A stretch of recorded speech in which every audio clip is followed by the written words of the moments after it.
வணக்கம். டான் தமிழொலியின் இரவு நேர பிரதான செய்தி அறிக்கையோடு இணைந்திருக்கும் நான் ஜெகநாதன் சஜித். முதலில் தலைப்புச் செய்திகள்.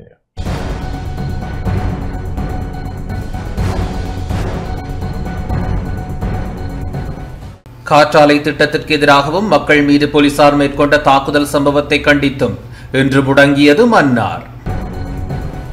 தமிழ் மக்கள் மீது மீண்டும் அரச பயங்கரவாதம் கட்டவிழ்த்து விடப்பட்டுள்ளது என முன்னாள் நாடாளுமன்ற உறுப்பினர் என் ஸ்ரீகாந்தா சாடல். செம்மணியில் படுகொலை செய்யப்பட்டவர்களின் உறவினர்கள் இருப்பார்களாயின் சாட்சியங்களை வழங்குமாறு நாடாளுமன்ற உறுப்பினர் செல்வம் அடைக்கலநாதன் வலியுறுத்தல். திருகோணமலை மூதூரில் குடிநீர் இணைப்பை வழங்குமாறு கோரி கவனஈர்ப்பு போராட்டம்.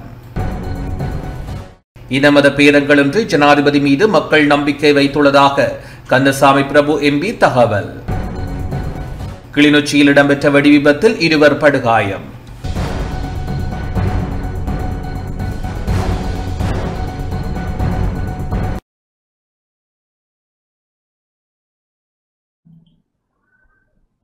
தொடர்வது முதன்மை செய்தி.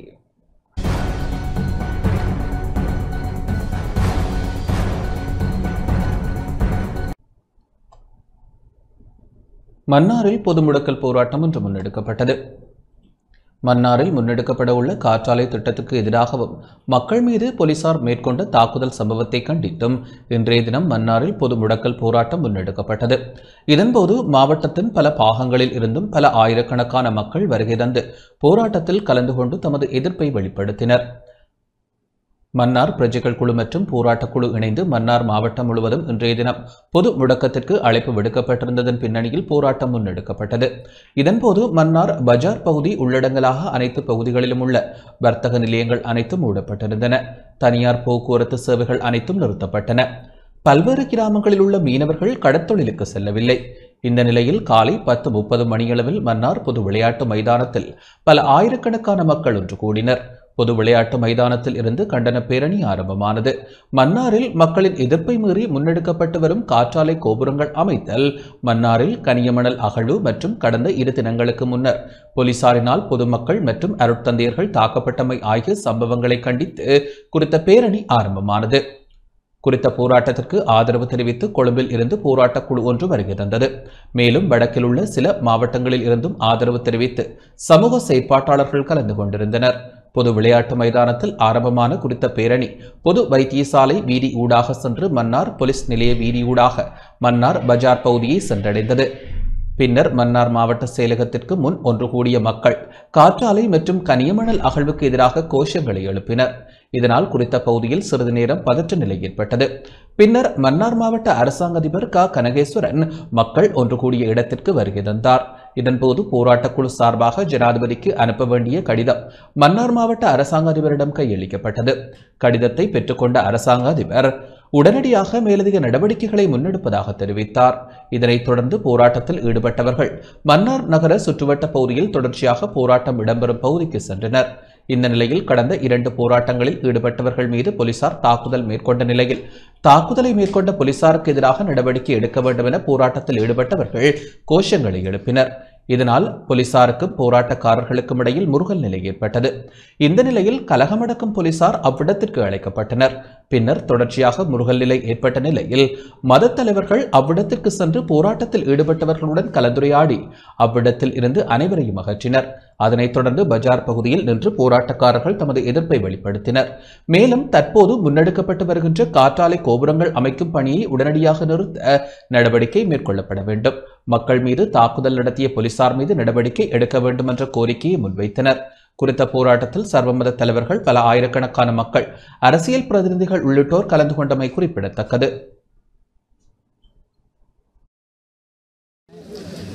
மன்னார் மக்களை நேரடியாக பாதிக்கின்ற காற்றாலை மற்றும் மண் அகழ்வு தொடர்பான இந்த பிரச்சனைகளுக்கு ஒரு முடிவுக்கு கொண்டு வர வேண்டும் என்பதற்காகத்தான் இந்த மக்கள் எழுச்சி போராட்டம் இன்றைய நாளிலே மன்னாரில் நடைபெற்றிருக்கின்றது. இந்த போராட்டம் மன்னார் மக்களை நேரடியாக பாதிக்கின்ற காற்றாலை மற்றும் மண் அகழ்வு தொடர்பான இந்த பிரச்சனைகளுக்கு ஒரு முடிவுக்கு கொண்டு வர வேண்டும் என்பதற்காகத்தான் இந்த மக்கள் எழுச்சி போராட்டம் இன்றைய நாளிலே மன்னாரில் நடைபெற்றிருக்கின்றது. இந்த போராட்டம் இன மத மொழி அரசியல் வேறுபாடுகளுக்கு அப்பால் மன்னார் மக்கள் எல்லோரும் ஒன்றிணைந்து முன்னெடுத்த ஒரு போராட்டம் என்பதை இலங்கையிலே இருக்கின்ற எல்லா மக்களும் உலகத்திலே வாழுகின்ற எல்லா மக்களும் இதை புரிந்து கொள்ள வேண்டும். இது எந்த ஒரு சமயம் சார்ந்தோ மதம் சார்ந்தோ இனம் சார்ந்தோ அரசியல் சார்ந்தோ இந்த போராட்டத்தை நாங்கள் முன்னெடுக்கவில்லை. மன்னார் மக்கள் என்ற அடிப்படையிலே எங்களை பாதிக்கின்ற பிரச்சனை. இப்பொழுது மழைக்காலம் ஆரம்பிக்கப் போகின்றது. மழைக்காலம் ஆரம்பித்த பிறகு இங்கு வந்து பார்த்தால் தெரியும், மன்னார் தீவிலே மக்கள் தண்ணீரிலே மிதப்பார்கள். இந்த நிலைமை இந்த காற்றாடிகளை அமைப்பதற்கு முன்னர் மன்னார் தீவிலே ஏற்படவில்லை. நிறைய மழை பெய்யும், தண்ணீரெல்லாம் அப்படியே வடிந்து போய்விடும். இப்பொழுது தண்ணீர் வடிந்து போகாமல் வெள்ளப்பெருக்கு ஏற்படுகின்றது. மக்களுடைய கழிவிடங்களிலே தண்ணீர் தேங்கி மக்களுடைய வீடு வாசலுக்குள்ளே தண்ணீர் போய் மக்கள் நூற்றுக்கணக்காக ஆயிரக்கணக்கான குடும்பங்கள் இடம்பெயர்கின்ற சூழல் ஏற்படுகின்றது. இதெல்லாம் இந்த காற்றாலை வந்த பிறகுதான் இந்த மன்னார் மக்கள் அனுபவிக்கின்ற பிரச்சனையாக இருக்கின்றது. ஆகவே தயவுசெய்து எல்லா மக்களும் மன்னார் மக்களாகி எங்களுடைய பிரச்சனையை புரிந்து கொள்ளுங்கள். இந்த வேளையிலே இந்த போராட்டத்துக்கு வலி சேர்ப்பதற்காக தென்னிலங்கையிலிருந்து வந்திருக்கின்ற எங்களுடைய நண்பர்கள் அவர்கள் ஏற்கனவே தென்னிலங்கை கொழும்பு போன்ற இடங்களிலே மக்கள் நலன் சார்ந்த போராட்டங்களிலே தொடர்ச்சியாக அவர்கள் ஈடுபட்டு வந்திருக்கின்றார்கள். ஃபாதர் பிரியந்த பீரிஸ் மிக முன்னணியிலே நின்று அரகல போராட்டத்தை முன்னெடுத்தவர். அதேபோன்று எங்களுடைய கௌரவத்துக்குரிய பௌத்த துறவிகள் இங்கு வந்திருக்கின்றார்கள். அவர்களுக்கு எங்களுடைய நன்றியை நாங்கள் தெரிவிக்கின்றோம். ஆகவே இந்த மக்களுடைய போராட்டம் தொடரும். மன்னார் மக்களுடைய போராட்டம் தொடரும். எங்களுடைய கோரிக்கைகள் நிறைவேறும் வரை நாங்கள் தொடர்ந்து இந்த போராட்டத்தை முன்னெடுப்போம். தயவுசெய்து இலங்கை அரசாங்கத்துக்கும் அரசு அதிகாரிகளுக்கும் நாங்கள் முன்வைக்கின்ற ஒரு கோரிக்கை, எங்களுடைய பிரச்சனையை புரிந்து கொண்டு இந்த நிலைமைகளை ஒரு முடிவுக்கு கொண்டு வாருங்கள். இந்த காற்றாலை வேண்டாம், மண்ணகழ்வு நிலைமை வேண்டாம். ஆகவே நாங்கள் சுதந்திரமாக நிம்மதியாக இந்த மண்ணிலே வாழ்வதற்கு எங்களுக்கு வழி சமைத்து தாருங்கள் என்ற கோரிக்கையை முன்வைத்து இந்த போராட்டத்திலே கலந்து கொள்ள எல்லாருக்கும் நாங்கள் நன்றி தெரிவிக்கின்றோம். தயவுசெய்து இத்துடன் இந்த போராட்டத்தை முடித்துக்கொண்டு நீங்கள் எல்லோரும் வீடுகளுக்கு செல்ல வேண்டும் என்று மிகுந்த அன்போடு கேட்டுக்கொள்கின்றேன்.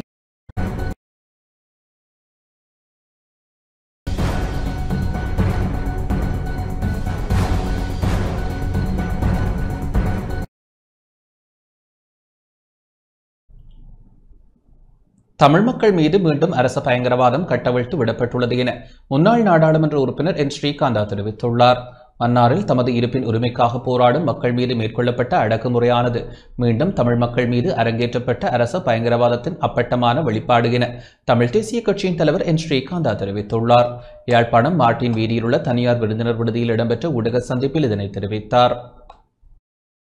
வெள்ளிக்கிழமை இரவோடு இரவாக இந்த உபகரணங்கள், உதிரிப்பாகங்கள், ஜந்திரங்கள் எல்லாம் மன்னார் தீவுக்குள்ளே அதிரடியாக கொண்டு வரப்பட்ட போது இயற்கையாகவே மக்களுடைய எதிர்ப்பலை எழுந்திருந்த நேரத்திலே அதை நிதானமாக கையாள வேண்டிய அரசாங்கம் காட்டு மிராண்டித்தனமான முறையிலே அந்த மக்களை அடித்து துவைத்திருக்கிறது.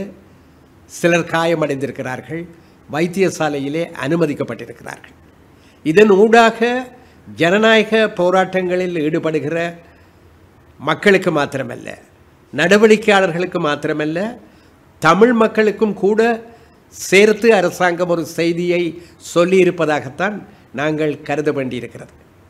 அதாவது அரச எதிர்ப்பு ஆர்ப்பாட்டங்கள், போராட்டங்கள் ஒரு எல்லையை தாண்டுமாக இருந்தால் அரசாங்கம் தன்னுடைய அசுர பலத்தை பிரயோகிக்க தயங்காது என்பதை அரசாங்கம் தெரிவித்திருக்கிறது. இதை ஒரு எச்சரிக்கையாக அரசு சார்பு அறிவிப்பாக எடுத்துக்கொள்ள நாங்கள் அனைவரும் கடமைப்பட்டிருக்கிறோம். இதை பொறுப்போடு நான் சொல்லிக்கொள்ள விரும்புகிறேன். இப்பொழுதும் கூட நேரம் கடந்து விடவில்லை. அரசாங்கம் இந்த போராட்டத்திலே ஈடுபட்ட மக்களின் பிரதிநிதிகளை அழைத்து பேசி தன்னுடைய நிலைப்பாட்டை கூட அவர்களுக்கு எடுத்துரைத்து ஒரு நிதானமான தீர்வுக்கு வர முடியும். காலம் கடந்து விடவில்லை. ஆனால் அதை விடுத்து இந்த போராட்டத்தை நசுக்க விட்டோம் அல்லது நசுக்க முடியும் என்ற எண்ணத்திலே அரசாங்கம் செயற்படுமாக இருந்தால் இந்த போராட்டத்திற்கு வலி சேர்க்கிற அந்த ஆதரவு கடமையைத்தான் அரசாங்கம் செய்ய போகிறது என்று அர்த்தம். தமிழ் அரசியல் நடவடிக்கையாளர்களை பொறுத்தமட்டிலே அவர்கள் அனைவரும் இந்த விடயத்திலே, மன்னார் விவகாரத்திலே பாதிக்கப்பட்டு கொண்டிருக்கிற எமது மக்களுக்காக குரல் கொடுக்க கடமைப்பட்டிருக்கிறார்கள்.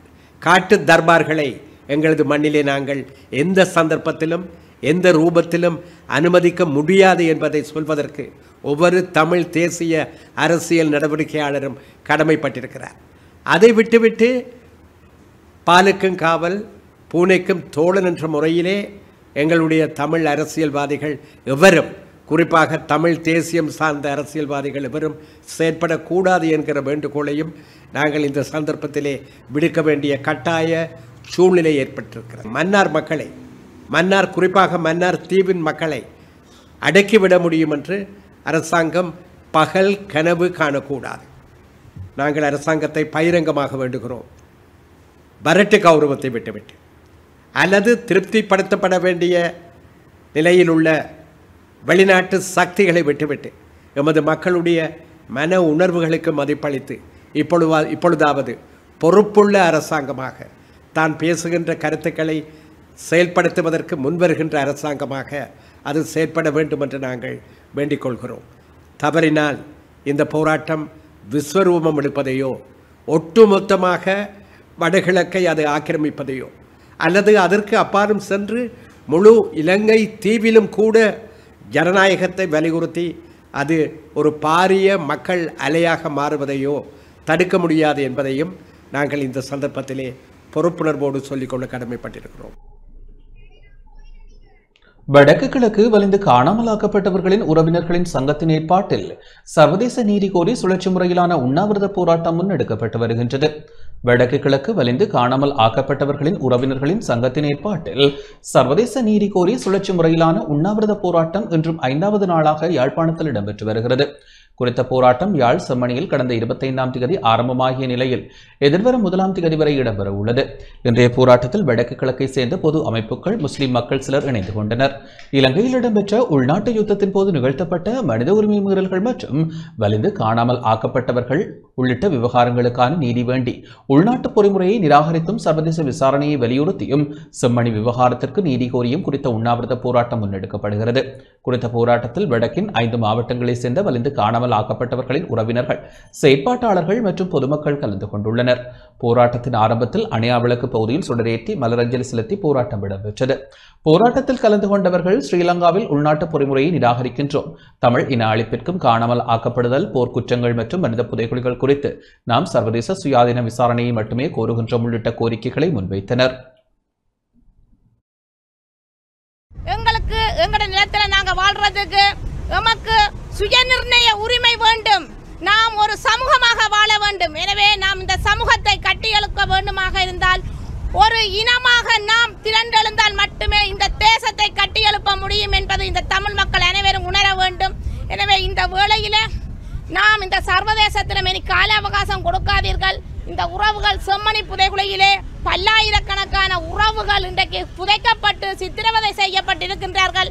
எனவே அவர்களுக்கு நீதியை கேட்பதற்காக நாம் இந்த சர்வதேசத்திடம் சர்வதேச நிபுணர்களை கொண்டு DNA பரிசோதனை செய்து யாருடையது, யாரால் கொல்லப்பட்டார் என்பதை கண்டுபிடித்து இந்த உறவுகளுக்கு சர்வதேச நீதி வழங்க வேண்டும். இந்த உறவுகள் இன்றும் கண்ணீரோடும் கம்பலையோடும் இன்று இந்த தெருவில் இருந்து போராடுகின்றார்கள். ஏன் எங்களோட போராட்ட வடிவங்கள் மாறும், ஆனால் எமக்கு நீதி கிடைக்கும் வரை நாம் போராடி கொண்டே வருவோம்.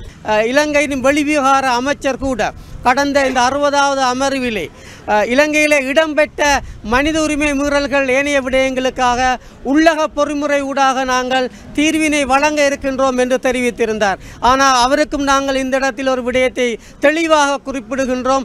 நாங்கள் உள்ளக பொறிமுறையில் இருந்து விடுபட்டு பல ஆண்டுகளாகிறது.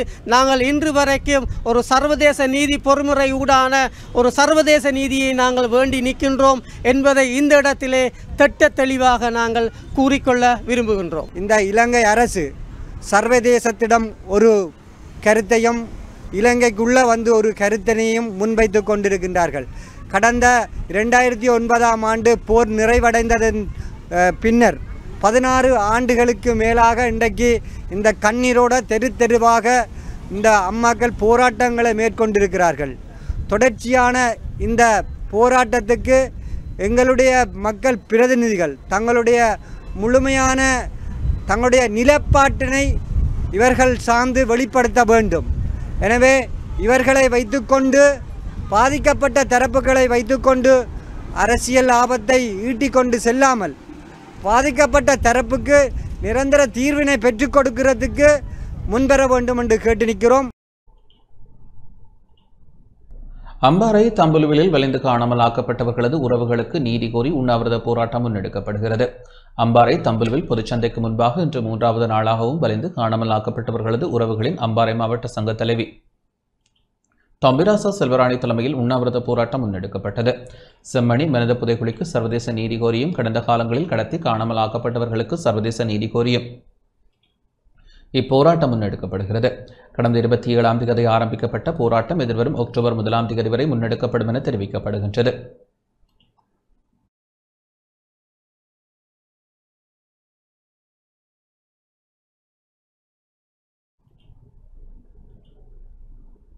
செம்மணியில் படுகொலை செய்யப்பட்டவர்களின் உறவினர்கள் இருப்பார்களாயின் சாட்சியங்களை வழங்குமாறு நாடாளுமன்ற உறுப்பினர் செல்வம் அடைக்கலநாதன் வேண்டுகோள் விடுத்துள்ளார். செம்மணியில் படுகொலை செய்யப்பட்டவர்களின் உறவினர்கள் இருப்பார்களாயின் தமிழ் தேசியத்திற்காக உழைக்கின்ற கட்சிகளிடம் சென்று சாட்சியங்களை வழங்குமாறு தமிழீழ விடுதலை இயக்கத்தின் தலைவரும் நாடாளுமன்ற உறுப்பினருமான செல்வம் அடைக்கலநாதன் வேண்டுகோள் விடுத்துள்ளார். அவ்வாறு சாட்சியம் வழங்குபவர்களின் பாதுகாப்பு உறுதிப்படுத்தப்படும் எனவும் அவர் குறிப்பிட்டார். இந்த விடயத்தை சர்வதேச நீதிமன்றக்கு எடுத்து செல்ல ஏதுவான வாய்ப்பை ஏற்படுத்தும் முயற்சியை தம்மால் முன்கொண்டு செல்ல முடியுமாக இருக்கும் எனவும் அவர் சுட்டிக்காட்டினார். டான் தமிழொலியில் ஒளிபரப்பான நேர்கொண்ட பார்வை அரசியல் நிகழ்ச்சியில் கலந்து கொண்டு தொகுப்பாளரால் எழுப்பப்பட்ட கேள்விக்கு பதிலளித்த போதே அவர் இதனை குறிப்பிட்டார். நாங்கள் ஜனநாயக தமிழ் தேசிய கூட்டமைப்பு ஒன்று செய்ய போகிறோம். இந்த இதில் பாதிக்கப்பட்ட உறவுகள் யாராவது சொந்தக்காரர் இருந்தால் அந்த முறைப்பாட்டங்கள்கிட்ட தர சொல்லி நாங்கள் கேட்க போகிறோம். உங்களுடைய நல்ல ஒரு சந்தர்ப்பம், உங்களுடைய தொலைக்காட்சியின் ஊடாக அந்த வேண்டுகோளை நான் விடுக்கிறேன். நீங்கள் உங்களுடைய இந்த செம்மணியிலே பாதிக்கப்பட்ட, செம்மணியிலே படுகொலை செய்யப்பட்ட அந்த உறவுகளுடைய சொந்தங்கள் இருக்கிறீர்களாக இருந்தால் அவர்களுடைய நீங்கள் தாராளமாக அங்கே இருக்கின்ற எந்த கட்சியிடம், தேசியத்தை பேசுகிற, தேசியத்துக்காக உழைக்கிற எந்த கட்சியிடையும் சென்று உங்களுடைய ஆதாரத்தை நீங்கள் நிரூபியுங்கள். அது எழுத்து மூலமாக நீங்கள் நிரூபிக்க போது இந்த விடயத்தை கொண்டு நாங்கள் சர்வதேச நீதிமன்றத்துக்கு, இன்றைக்கு இந்த செம்மணி புதைக்குழி இன்றைக்கு எங்களுக்கு ஒரு வலுவான ஒரு ஆதாரத்தை தந்திருக்கிறது. அவை சர்வதேச நீதிமன்றத்துக்கு போவதற்கான வாய்ப்பு இருக்கிறது. ஆகவே இந்த விடயத்திலே நாங்கள் இரகசியமாக உங்களுடைய கருத்துக்கள் பாதுகாக்கப்படும். அவை இந்த தேசிய கட்சிகளுடைய இடங்களுக்கு சென்று நீங்கள் உங்களுடைய பதிவை செய்ய வேண்டும் என்று உங்களுடைய தொலைக்காட்சி ஊடாக நான் வேண்டுகோள் விடுக்கிறேன். நான் வேறு எங்கேயும் விடையில் டான் டிவிக்கு தான் நான் இந்த கருத்தை சொல்லுகிறேன். திருகோணமலை மூதூரில் குடிநீர் இணைப்பை வழங்குமாறு கோரி கவனஈர்ப்பு போராட்டம் இடம்பெற்றது. சுத்தமான குடிநீர் இணைப்பை வழங்குமாறு வலியுறுத்தி திருகோணமலை மூதூர் நீர் வழங்கல் வடிகாலமைப்பு சபை காரியாலயத்துக்கு முன்பாக இன்று காலை கவனஈர்ப்பு போராட்டம் இடம்பெற்றது. மூதூர் பிரதேச செயலாளர் பிரிவில் உள்ள சின்னக்குளம், இத்திக்குளம் கிராமங்களைச் சேர்ந்த மக்கள் நடைபவனியாக வந்து மூதூர் நீர்வழங்கல் காரியாலயத்திற்கு முன்பாக போராட்டத்தை முன்னெடுத்தனர். கவனஈர்ப்பில் ஈடுபட்டோர் ஸ்லோகங்களை ஏந்தியவாறு கோஷங்களை எழுப்பி ஆர்ப்பாட்டத்தில் ஈடுபட்டனர். சின்னக்குளம், இத்திக்குளம் ஆகிய கிராமங்களைச் சேர்ந்த மக்கள் போர்க்காலத்தில் இடம்பெயர்ந்து 2008ஆம் ஆண்டில் மீண்டும் மீள்குடியேற்றம் செய்யப்பட்டு வாழ்ந்து வருகின்றனர். தற்போது 2 கிராமங்களிலும் 247 குடும்பங்கள் வாழ்கின்றன. எனினும் இதுவரை இவர்களுக்கு சுத்தமான குடிநீர் இணைப்புகள் வழங்கப்படவில்லை. எனவே தமது கிராமங்களுக்கான குடிநீர் இணைப்பை புதிய அரசாங்கம் வழங்க வேண்டும் என வலியுறுத்தி போராட்டம் முன்னெடுக்கப்பட்டது. போராட்ட இடத்திற்கு நீர் வழங்கல் வடிகாலமைப்பு சபையின் திருகோணமலை பிராந்திய முகாமையாளர் பொறியியலாளர் மதிவண்ணன் பிரேம்சன் வருகிறது ஆர்ப்பாட்டத்தில் ஈடுபட்டவர்களை சந்தித்து கலந்துரையாடினார். அவசரமாக 10,000 லிட்டர் நீர்த்தாங்கு 2 2 கிராமங்களுக்கு தந்து தமது அலுவலகத்தின் ஊடாக 2 கிராமங்களுக்கும் நீர் வழங்க நடவடிக்கை எடுப்பதாகவும், குடிநீர் பிரச்சினைக்கு உரிய தீர்வினை பெற்றுத்தர நடவடிக்கை எடுப்பதாகவும், இது சம்பந்தமாக 3 வாரத்திற்குள் எழுத்து மூலமாக அறிய தருவதாகவும் தெரிவித்தார். பின்னர் ஆர்ப்பாட்டத்தில் ஈடுபட்டோர் அவரிடம் தமது கோரிக்கை அடங்கிய மகஜரை கையளித்து அங்கிருந்து கலைந்து சென்றனர்.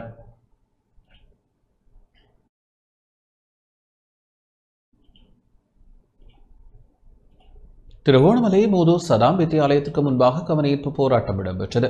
திருகோணமலை மூதூர் சதாம் வித்தியாலயத்திற்கு புதிதாக நியமிக்கப்பட்டுள்ள அதிபரின் இடமாற்றத்தை இடைநிறுத்தி பழைய அதிபரையே மீண்டும் நியமிக்குமாறு வலியுறுத்தி பாடசாலை நுழைவாயிலுக்கு முன்பாக இன்று கவனஈர்ப்பு போராட்டம் முன்னெடுக்கப்பட்டது. பாடசாலை அபிவிருத்தி சங்கம், பழைய மாணவர்கள், பெற்றோர்கள் இணைந்து கவனஈர்ப்பை மேற்கொண்டனர். மூதூர் வலயக்கல்வி பணிப்பாளர் ஏஎல் சிராஜ் போராட்ட இடத்திற்கு வருகை தந்து ஆர்ப்பாட்டத்தில் ஈடுபட்டோருடன் கலந்துரையாடினார். அதிபர் தரத்தில் உள்ள ஒருவரே புதிதாக நியமிக்கப்பட்டுள்ளார், அதனை நீங்கள் ஏற்றுக்கொள்ள வேண்டும் என தெரிவித்த போதும் ஆர்ப்பாட்டத்தில் ஈடுபட்டோர் பழைய அதிபரே தமக்கு வேண்டும் என கோரிக்கை விடுத்தனர். இதன்போது சிறிய வாக்குவாதம் இடம்பெற்றது. போராட்டக்காரர்களின் கோரிக்கையை எழுத்து மூலமாக அறிய தருமாறும், இது சம்பந்தமாக மாகாண கல்வி பணிப்பாளருக்கு மேலதிக நடவடிக்கைக்காக அக்கடிதத்தை அனுப்புவதாக ஆர்ப்பாட்டத்தில் ஈடுபட்டவர்களிடம் மூதூர் வலயக்கல்வி பணிப்பாளர் கேட்டுக்கொண்டதற்கிணங்க கடிதம் வழங்கப்பட்ட பின்னர் ஆர்ப்பாட்டக்காரர்கள் அங்கிருந்து கலைந்து சென்றனர்.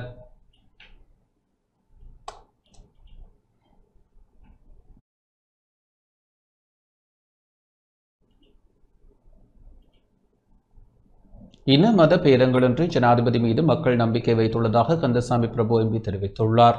நாட்டிலும் சர்வதேச நாடுகளிலும் வாழும் மக்கள் இன மத பேதங்களின்றி ஜனாதிபதி அன்ருகுமார் திசாநாயக்க மீது நம்பிக்கை வைத்துள்ளதாக தேசிய மக்கள் சக்தியின் மட்டக்களப்பு மாவட்ட நாடாளுமன்ற உறுப்பினர் கந்தசாமி பிரபு தெரிவித்துள்ளார். இன்று ஊடகங்களுக்கு கருத்து தெரிவிக்கும் போதே அவர் இவ்வாறு குறிப்பிட்டார்.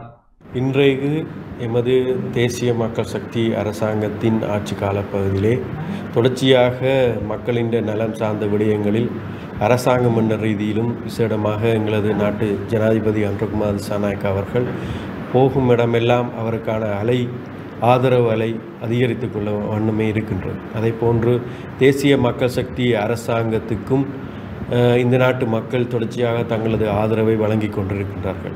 அது வடக்கு கிழக்காக இருக்கட்டும், அல்லது மலையகமாக இருக்கட்டும், அல்லது தெற்கு பகுதியாக இருக்கட்டும், இந்த நாட்டில் இருக்கின்ற அனைத்து மக்களும் இன மத மொழி கடந்து வேறுபாடுகளை கலந்து இந்த அரசாங்கத்தின் மீதும் ஜனாதிபதி மீதும் அதிமித்த நம்பிக்கையோடு அவர்கள் பயணித்து கொண்டிருக்கின்றார்கள். இருந்த போதிலும் எதிர்க்கட்சியினர் இதை தாங்கிக் கொள்ள முடியாமல் பலவிதமான குழப்புகின்ற செயற்பாடுகளை இந்த நாடு பூராவும் அமல்படுத்தி கொண்டிருக்கின்றார்கள். அதிலே விசேடமாக மன்னார் பிரதேசத்திலே நீங்கள் காற்றாலை தொடர்பான விடயங்களை நீங்கள் பார்த்திருப்பீர்கள்.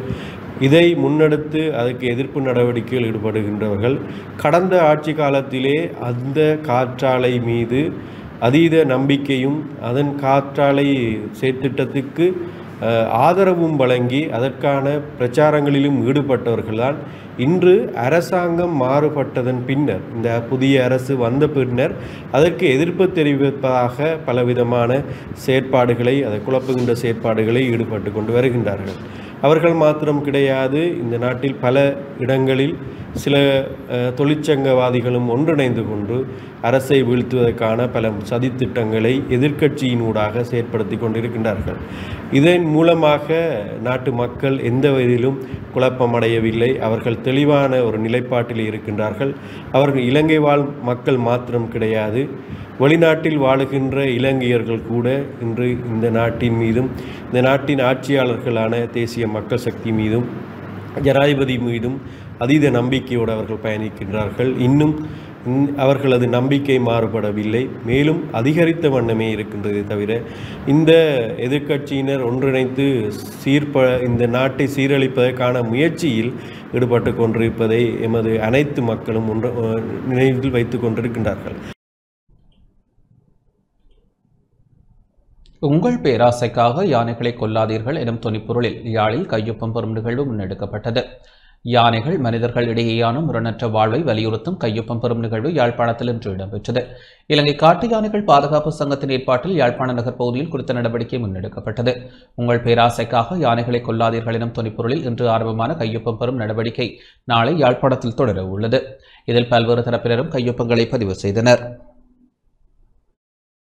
இலங்கையில் தினந்தோறும் மனித யானை மோதலாலும் மற்றும் தினந்தோறும் ஒவ்வொரு யானைகள் பல்வேறு இடங்களில் பல்வேறு வகையில் கொல்லப்படுவதையும் தடுத்து நிறுத்த வேண்டும், அதற்கு மக்கள் ஆதரவு உண்டு என்பதையும் நாங்கள் மாண்புமிகு ஜனாதிபதி அவருக்கு தெரியப்படுத்துவதற்காக இந்த இடத்திலே ஒன்று கூடியிருக்கின்றோம். குறிப்பாக இலங்கையில் பல பாகங்களில் நாங்கள் கையெழுத்தை பெற்றுள்ளோம். அந்த வகையிலே யாழ்ப்பாணத்தில் இம்முறை வந்திருக்கின்றோம். இதன் தொடர்ச்சியாக கிளிநொச்சி, மன்னார், முல்லைத்தீவு போன்ற மாவட்டங்களுக்கும் செல்ல இருக்கின்றோம். உண்மையிலேயே இது எங்களுடைய வருங்கால சந்ததியினருக்கும் எங்களுடைய நாட்டினுடைய எதிர்காலத்துக்கும் முக்கியமான ஒரு இயற்கை வளமானது ஒருவித மனிதனுடைய பொறுப்பற்ற செயற்பாட்டினால் அழிந்து கொண்டு போவதை உடன் தடுத்து நிறுத்துவதற்கு ஜனாதிபதி அவர்கள் நடவடிக்கை எடுக்க வேண்டும் என்பதை வலியுறுத்தி குரலற்றவருக்காக குரல் கொடுக்க வேண்டும் என்ற ஒரு நல்ல நோக்கத்துக்காக இச்செயல்பாடுகள் இலங்கையில் பல இடங்களில் மேற்கொள்ளப்பட்டு இன்று வடமாகாணத்துக்கு வந்திருக்கின்றோம். மட்டக்களப்பில் இலங்கை தேசிய சமாதான பேரவையின் ஏற்பாட்டில் குடிமக்களுக்குரிய ஜனநாயக உரிமைகள் தொடர்பான செயலமர்வு நடத்தப்பட்டது. குடிமக்களுக்கு உரிய ஜனநாயக உரிமைகளை உறுதிப்படுத்தல் மற்றும் குடிமக்களின் பொறுப்புகள் என்ன என்பது தொடர்பான கருத்து பகிர்வு இன்று மட்டக்களப்பில் இடம்பெற்றது. இலங்கை தேசிய சமாதான பேரவையின் ஏற்பாட்டில் மட்டக்களப்பு மாவட்ட சர்வமத குழுவின் இணைப்பாளர் துரைசாமி நகுலேஸ்வரனின் ஒருங்கிணைப்பில் இடம்பெற்ற செயலமர்வில் வலுவாளராக கொழும்பு பல்கலைக்கழக பேராசிரியர் மகேஷ் சேனநாயக்க மற்றும் இலங்கை தேசிய சமாதான பேரவையின் ஜனநாயகத்திற்கும் தேர்தலுக்குமான திட்ட முகாமையாளர் ஃபேடி பேருந்தநாயகம் ஆகியோர் கலந்து கொண்டனர். செயலமர்வில் தேசிய சமாதான பேரவையின் பிரதேச மட்ட சர்வமத குழுவின் பிரதிநிதிகள், இளைஞர் யுவதிகள், பல்கலைக்கழக மாணவர்கள், தேர்தல் கண்காணிப்பு குழு பிரதிநிதிகள் கலந்து கொண்டனர். வாக்காளர் கல்வியை நாங்கள் முக்கியமாக எங்களுடைய மக்களுக்கு கொண்டு போய் சேர்க்க வேண்டும். ஒவ்வொரு தேர்தல்களுக்கும் ஏற்ற மாதிரி மக்கள் தெளிவுள்ள மனதோட வாக்களிக்கிறதை நாங்கள் ஊக்கமளிக்க வேண்டும் என்பதை பற்றி பேசியிருந்தோம். அதே நேரம் அதிகார பலவலாக்கும், மற்றது இளைஞர்களை எப்படி இந்த தேர்தல்களுக்கு உள்வாங்கிறது, பெண்களை ஏன் நாங்கள் அவசியமாக இந்த தேர்தல்களுக்குள்ள அரசியலுக்குள்ளே கொண்டு வர வேண்டும் என்ற விடயங்களை பற்றி கடந்த காலத்தில் நாங்கள் ஆராய்ச்சிருக்கிறோம். இந்த திட்டத்தின் ஊடாக ஏனைய எண்ணிக்கையிலே சிறுபான்மையான குழுக்களையும் இணைத்து கொண்டு நாங்கள் எப்படி பயணிக்க வேண்டும். தேர்தல்கள் எங்களுடைய தேர்தல்கள் மக்களுடைய ஜனநாயகத்தை உறுதிப்படுத்துவதற்கு அவசியமான ஒரு விஷயம். அம்பாறை கல்முனை தலைமையக போலீஸ் நிலையத்திற்கு புதிய பொறுப்பதிகாரி நியமிக்கப்பட்டுள்ளார். அம்பாறை கல்முனை தலைமையக போலீஸ் நிலையத்தின் புதிய பொறுப்பதிகாரியாக லசந்த கழுவாராய்ச்சி தனது கடமைகளை பொறுப்பேற்றுக் கொண்டார். கல்முனை தலைமை போலீஸ் நிலையத்தில் கடந்த 3 வருடத்திற்கு மேலாக கடமையாற்றிய பிரதான போலீஸ் பரிசுத்தகர் ரம்ஜீன் பக்கீர் தேசிய போலீஸ் ஆணைக்குழுவின் அனுமதியுடன் வருடாந்த இடமாற்றத்திற்கு அமைவாக ஹம்பஹா பூகோட போலீஸ் நிலையத்திற்கு பொறுப்பதிகாரியாக இடமாற்றம் பெற்று சென்றதைத் தொடர்ந்து ஏற்பட்ட வெற்றிடத்திற்கு இன்று புதிய பொறுப்பதிகாரியாக கேகாலை மாவனல்ல போலீஸ் நிலையத்தின் பொறுப்பதிகாரியாக கடமையாற்றிய பிரதான போலீஸ் பரிசோதகர் லசந்த கழுவாராய்ச்சி புதிய பொறுப்பதிகாரியாக கடமையேற்றுக் கொண்டார். புதிய பொறுப்பதிகாரியின் பதவியேற்பு நிகழ்வில் சமூக போலீஸ் பிரிவு பொறுப்பதிகாரியும் பிரதம போலீஸ் பரிசோதகருமான வாஹிட் ALA வாஹிட், கல்முனை தலைமையக போலீஸ் மோட்டார் போக்குவரத்து பிரிவு பொறுப்பதிகாரியும் பிரதம போலீஸ் பரிசோதகருமான PT நசீர் உட்பட போலீஸ் அதிகாரிகள், உத்தியோகத்தர்கள் என பலர் பங்கேற்றனர்.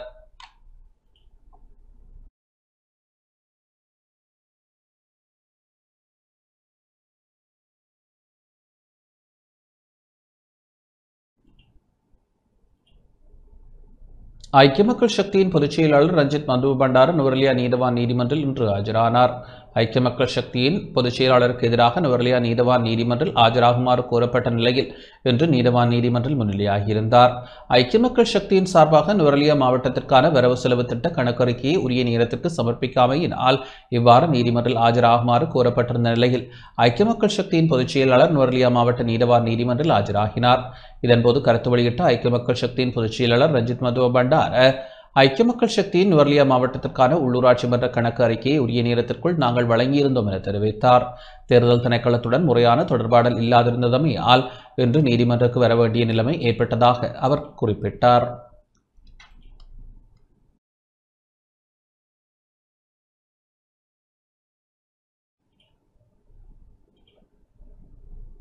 லலித்குமார் வீரராஜ் மற்றும் குகன் முருகானந்தன் ஆகியோர் காணாமலாக்கப்பட்ட விடயம் தொடர்பில் சகோதரிகளின் வாக்குமூலம் அளித்துள்ளனர். லலித்குமார் வீரராஜு மற்றும் குகன் முருகானந்தன் ஆகியோர் காணாமலாக்கப்பட்ட விடயம் தொடர்பில் வாக்குமூலம் வழங்குவதற்காக லலித்குமார் வீரராஜுவின் சகோதரிகள் இருவரிடமும் இன்று குற்றப்புலனாய்வு திணைக்களம் அழைப்பு விடுத்திருந்தது. முன்னணி சோசலிச கட்சியின் கல்வி செயலாளர் புபுது ஜெயக்கூட உள்ளிட்ட தரப்பினருடன் அவர்கள் குற்றப்புலனாய்வு திணைக்களத்திற்கு இன்று வருகை தந்தனர். இதன்போது ஊடகங்களுக்கு கருத்து தெரிவித்த லலித்குமார், வீரராஜின் தந்தை வீரராஜ் ஆறுமுகம் ஆகியோர் கருத்துக்களை முன்வைத்தனர். இன்னைக்கு அவன் மகனும் லலித் என் மகன் குகன் யாழ்ப்பாணத்து போட்டு 2 பேரும் காணாம போட்டு 14 வருஷம் ஆக போகுது. 14 வருஷம் ஆச்சு. இன்னும் எங்களுக்கு இதுக்கு தகுந்த முடிவு இன்னும் கிடைக்க மாட்டேங்குது.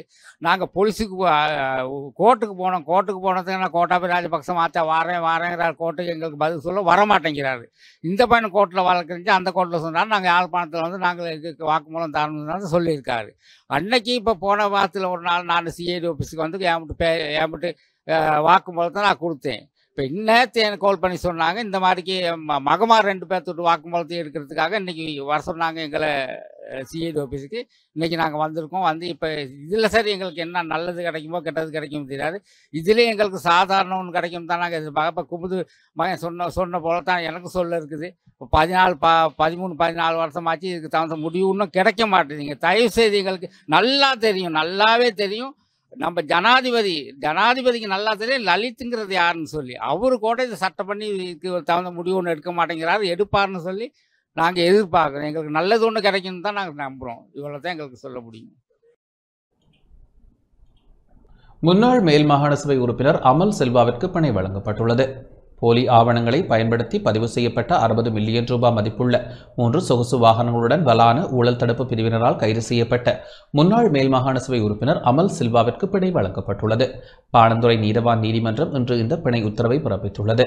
போலி ஆவணங்களை பயன்படுத்தி பதிவு செய்யப்பட்ட 60 மில்லியன் ரூபாய் பெறுமதியான 3 சொகுசு வாகனங்களுடன் முன்னாள் மேல் மாகாண சபை உறுப்பினர் அமல் சில்வா வலான ஊழல் தடுப்பு பிரிவினரால் நேற்று கைது செய்யப்பட்டிருந்தமை குறிப்பிடத்தக்கது.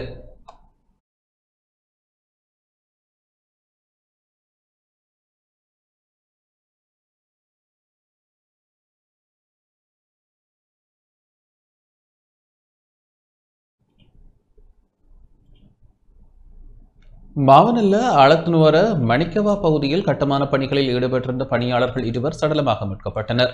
மாவனல்ல ஆலத்துனுவர மணிக்கவா பகுதியில் கட்டுமான பணிகளில் ஈடுபட்டிருந்த பணியாளர்களில் 2 சடலமாக மீட்கப்பட்டுள்ளனர்.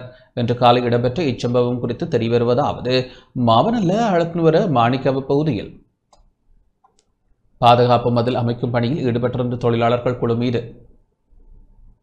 மண்மேடு சரிந்து விழுந்தது. இதன்போது பணியில் ஈடுபட்டிருந்தவர்களில் 3 மண்ணில் சிக்கிக் கொண்டனர். இதனையடுத்து குறித்த பகுதியில் உள்ள மக்கள் போலீசார் இணைந்து மீட்பு பணியில் ஈடுபட்டு 2 சடலத்தை மீட்டனர். மேலும் ஒருவரின் சடலத்தை மீட்கும் பணிகள் தொடர்ந்து இடம்பெற்று வருகின்ற நிலையில் போலீசார் விசாரணைகளை முன்னெடுத்துள்ளனர்.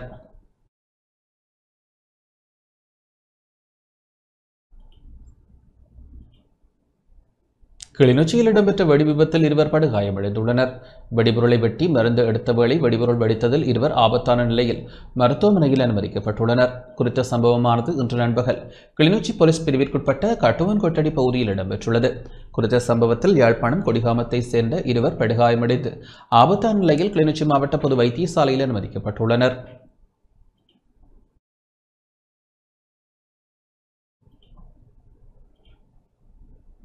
மட்டக்களப்பு மாவட்ட புதிய அரசாங்க அதிபரை சிவில் சமூக பிரதிநிதிகள் சந்தித்து கலந்துரையாடினர். மட்டக்களப்புக்கான புதிய அரசாங்க அதிபருக்கும் சிவில் சமூக பிரதிநிதிகளுக்கும் இடையிலான சந்திப்பு இன்று மட்டக்களப்பு புதிய மாவட்ட செயலகத்தில் இடம்பெற்றது. புதிய அரசாங்க அதிபராக கடமைகளை பொறுப்பேற்றுக் கொண்ட JS அருள்ராஜை சிவில் சமூக பிரதிநிதிகள் வரவேற்றனர். மாவட்டத்தின் எதிர்கால அபிவிருத்திக்கான திட்ட பொறிமுறைகள், மாவட்ட சிவில் சமூக அமைப்புகள் இடையிலான கட்டமைக்கப்பட்ட மாதாந்த சந்திப்பு, மாவட்டத்திற்கான உடனடி தேவைகளை நிவர்த்தி செய்தல் தொடர்பிலும் ஆராயப்பட்டது. சந்திப்பில் மட்டக்களப்பு மாவட்ட சிவில் சமூக பிரதிநிதிகள், மாவட்ட சமாதான நீதவான்கள், சமூக மேம்பாட்டு மையத்தின் பிரதிநிதிகள், மாவட்ட வர்த்தக சம்மேளன உறுப்பினர்கள், அரசு சார்பற்ற நிறுவனங்களின் பிரதிநிதிகள் என பலர் கலந்து கொண்டனர்.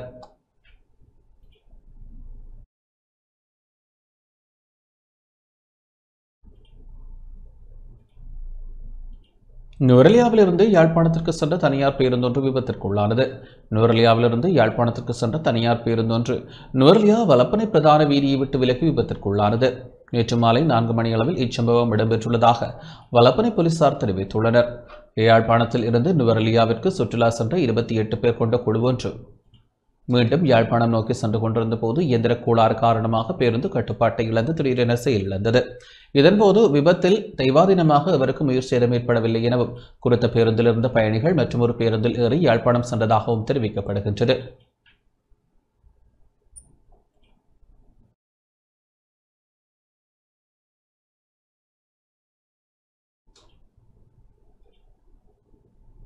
திருகோணமலை மூதூர் போலீஸ் பிரிவில் கட்டுத்துவக்குடன் ஒருவர் கைது செய்யப்பட்டுள்ளார்.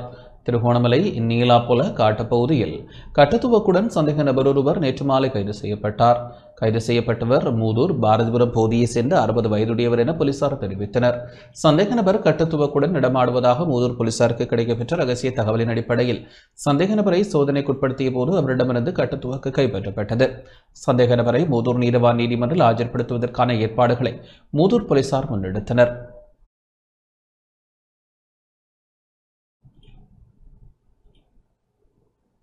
நாடளாவிய ரீதியில் போலீசாரால் நடத்தப்பட்ட விசேட சுற்றிவளைப்பின் போது 694 பேர் கைது செய்யப்பட்டுள்ளனர். நாடளாவிய ரீதியில் நேற்று போலீசாரால் நடத்தப்பட்ட விசேட சுற்றிவளைப்பின் போது குற்றச்செயல்களில் ஈடுபட்ட சந்தேகத்தின் பேரில் 694 பேர் கைது செய்யப்பட்டுள்ளனர். இந்த சுற்றிவளைப்பில் 28,583 போலீசார் ஈடுபடுத்தப்பட்டதாக போலீஸ் ஊடகப் பிரிவு தெரிவித்துள்ளது. குற்றச்செயல்களுடன் நேரடியாக தொடர்புடைய 26 பேர் அடையாளம் காணப்பட்டுள்ளதோடு பிடியாணை பிறப்பிக்கப்பட்டிருந்த 278 சந்தேக நபர்கள் சுற்றிவளைப்பில் கைது செய்யப்பட்டதாக போலீசார் தெரிவித்தனர். மதுபானம் அருந்திய நிலையில் வாகனம் செலுத்திய 35 பேர் கைது செய்யப்பட்டதுடன் முறையற்ற விதத்தில் வாகனங்களை செலுத்திய 16 பேர் உட்பட போக்குவரத்து விதிகளை மீறிய 4229 பேர் அடையாளம் காணப்பட்டுள்ளதாக போலீஸ் ஊடகப் பிரிவு தெரிவித்துள்ளது.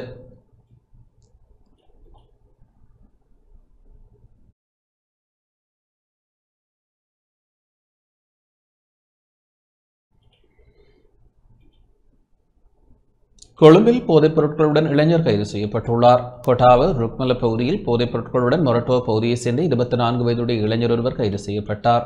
கைதானவரிடமிருந்து 75.4 கிராம் ஹெரோயின், 458 தோட்டாக்கள், 30 போலி வாகன இலக்க தகடுகள் மற்றும் 2 தொலைபேசிகள் கைப்பற்றப்பட்டுள்ளன. கைதானவர் மேல் மாகாண தெற்கு குற்றத்தடுப்பு பிரிவில் ஒப்படைக்கப்பட்டுள்ளார்.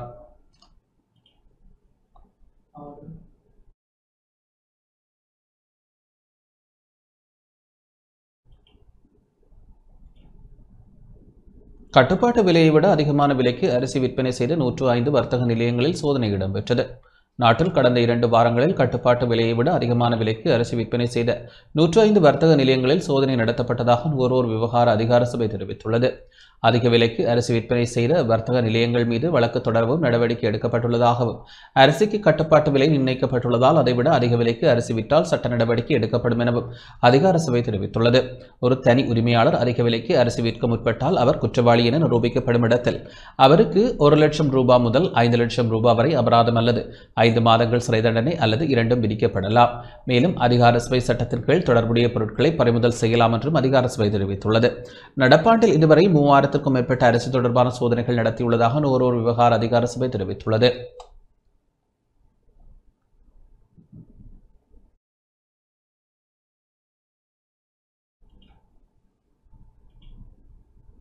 உயர்தர பரீட்சைக்கு தோற்றவுள்ள மாணவர்களுக்கு சேலமர்வு நூரெலியாவில் நடத்தப்பட்டது. நவம்பர் மாதம் நடைபெறவுள்ள கல்வி பொதுத்தராதர உயர்தர பரீட்சைக்கு தோற்றவுள்ள வர்த்தக பிரிவு மாணவர்களுக்கான சிறப்பு பரீட்சை உதவி சேலமர்வுகள் கொட்டகல ஆலய மண்டபம், ஹால்ஃப்ரூக் தமிழ் மகாவித்தியாலயம் மற்றும் நுவரெலியா கல்வி காரியாலயம் ஆகிய இடங்களில் இடம்பெற்றது. கல்வி உதயம் எனும் திட்டத்தின் கீழ் நுவரெலியா கல்வி காரியாலய ஏற்பாட்டில் இந்த சேலமர்வு இடம்பெற்றது. இச்சேலமர்வில் கொட்டக்கலை, தலவாக்கலை, லிந்துலை, அக்கரப்பத்தனை, டேகம, நானோயா, நுவரெலியா, கந்தப்பள்ளி ஆகிய பிரதேச பாடசாலைகளில் உயர்தர வர்த்தக பிரிவு மாணவர்கள் கலந்து கொண்டு பயிற்சியை பெற்றுக் கொண்டனர்.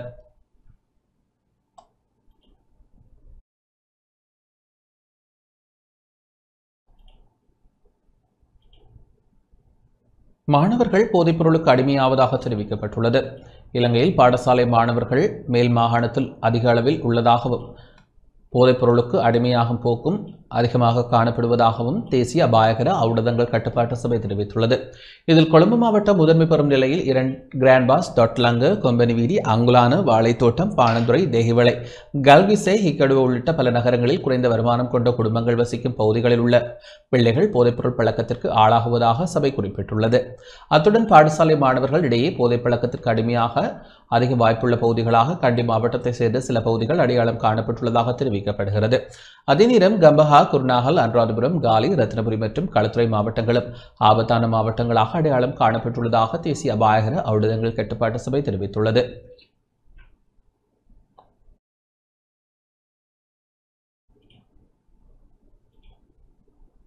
மலையகத்தில் பல சேவைகளை ஆரம்பிக்கும் நிகழ்வு இன்று இடம்பெற்றது.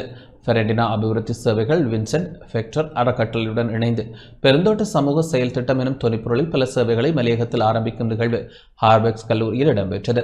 இதன்போது கல்லூரியில் இடம்பெற்ற ஆரம்ப நிகழ்வில் ஹேட்டன் மற்றும் நுவரெலியா கல்வி நிலையங்களுக்கு உட்பட்ட 25 பாடசாலைகளில் உள்ள 3280 மாணவர்களுக்கு பாடசாலை சீருடைகள், தைக்கப்பட்ட உள்ளாடைகள் மற்றும் அபியாச புத்தகங்கள் வழங்கி வைக்கப்பட்டன. இந்நிகழ்வில் பிரதம அதிதிகளாக நுவரெலியா மாவட்ட நாடாளுமன்ற உறுப்பினர் மஞ்சுள சுரவீர ஆராய்ச்சி, ஃபெரண்டினா மேம்பாட்டு சேவைகள் தலைவர் மற்றும் BMIC-யின் நிர்வாக இயக்குனர் அனுரா அத்தபத்து, நோர்வூட் உதவி மாவட்ட செயலாளர், ஹேட்டன் வலயக்கல்வி பணிப்பாளர், பிரதி பணிப்பாளர், மஸ்கிலியா பொது சுகாதார வைத்திய அதிகாரி, நோர்வூட் வரராஜா மற்றும் ஹவுஸ்போர் தோட்ட பெருந்தோட்ட முகாமையாளர், BMIC முகாமையாளர் அதிகாரிகள் இணைந்து கொண்டதாக தெரிவிக்கப்படுகிறது. 25 பாடசாலைகளின் அதிபர்களும் கலந்து கொண்டனர். இதன்போது மாணவர்களின் கலை நிகழ்வுகள் இடம்பெற்றன.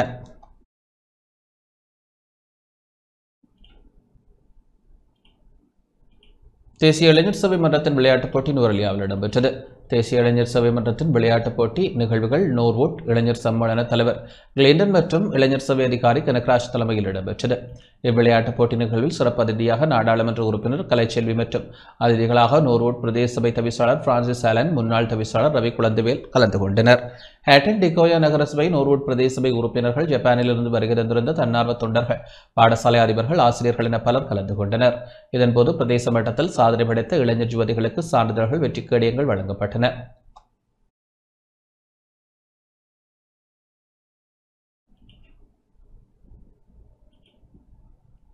மட்டக்களப்பு மாமாங்கம் ரெட்னம் விளையாட்டுக் கழகம் நடத்திய உதைபந்தாட்ட போட்டியில் ஏறாவூர் YSSG அணி கிண்ணத்தை சுவீகரித்தது.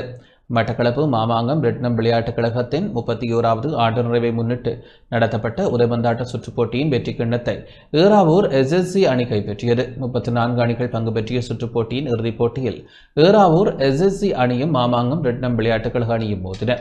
3-1 என்ற கோல் கணக்கில் ஏறாவூர் அணி வெற்றியீட்டியது. சுற்றுப்போட்டியின் தலைவர் டி சுதர்சன் தலைமையில் இடம்பெற்ற பரிசளிப்பு நிகழ்வில் மட்டக்களப்பு மாநகர சபை உறுப்பினர் எம் உதயராஜ், கிராம சபை உத்தியோகத்தர் புண்ணியமூர்த்தி, கிருத்திகா, மாவட்ட உதைபந்தாட்ட சங்கம் முன்னாள் உபதலைவர் MALE லத்தீப் உட்பட பலர் கலந்து கொண்டனர். வெற்றியீட்டிய அணிக்கு வெற்றி கிண்ணமும் அதிதிகளால் வழங்கப்பட்டது.